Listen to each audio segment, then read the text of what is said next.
পিতা গুরু মাতা গুরু গুরু জ্যেষ্ঠ ভাই এর থেকে অধিক গুরু ভোজেরে যারে পাই। কার কথা বলতেছি বলেন তো? স্বামীর কথা। স্বামীর সাথে যতই ঝগড়া লাগুক, মারামারি হোক, যাই হয়ে যাক না কেন, স্বামী ছাড়া একটা মেয়ের জীবনে আপন কেউ নেই। যতই আত্মীয় স্বজন, বাবা মা সবাই থাকুক না কেন, স্বামীর থেকে আপন বিয়ের পর একটা মেয়ের জীবনে আসলে কিছুই হতে পারে না।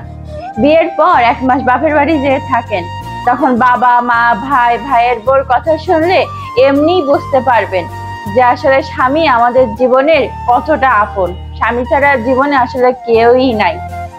এই যে ঠাটা পড়া গরম পড়তেছে, এই গরমে আমরা ঘরেই থাকতে পারি না, আর একটা পুরুষ মানুষ বাইরে যে রোদ্রে গরমে কত কষ্ট করে ইনকাম করে নিয়ে আসতেছে শুধুমাত্র তার পরিবারের মুখে খাবার জোগানোর জন্য, পরিবারের মুখে হাসি ফোটানোর জন্য।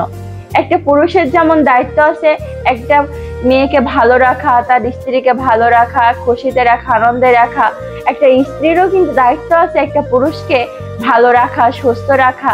তাই এই গরমে যেসব পুরুষ মানুষ আসলে বাইরে কষ্ট করছে, তারা বাসায় আসার পর স্ত্রীরও উচিত তার একটু এক্সট্রা খেয়াল রাখা, এক্সট্রা যত্ন করা। আমরা মেয়ে মানুষ সকালে উঠে কি চিন্তা করি যে কি তরকারিটা রান্না করব।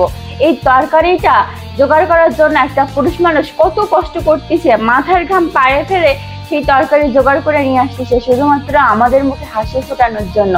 আজকের এই ভিডিওটা কেন করা বলুন তো? যারা দায়িত্ববান ভালো পুরুষ মানুষ আছেন তাদেরকে আমি অনেক অনেক শ্রদ্ধা এবং ভালোবাসা জানাই। আর হাতের 5টা আঙুল কিন্তু সমান না, তাই সব পুরুষ মানুষও কিন্তু ভালো না। কিছু কিছু পুরুষ মানুষ আছে অনেক খারাপ।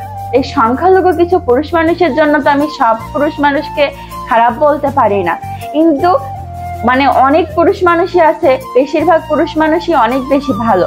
পুরুষ মানুষ যতই খারাপ হোক না কেন, তারাই কিন্তু একটা পরিবারের মুখে খাবার জোগায়, তারাই কিন্তু কষ্ট করে পরিবারের মুখে হাসি ফোটায়, তারাই খাবার নিয়ে আসে পরিবারের জন্য। তো যারা দায়িত্ববান ভালো পুরুষ মানুষ আছেন তাদেরকে আমি অনেক অনেক শ্রদ্ধা জানাই। সবাই ভালো থাকবেন, সুস্থ থাকবেন। আজকের মতো টাটা।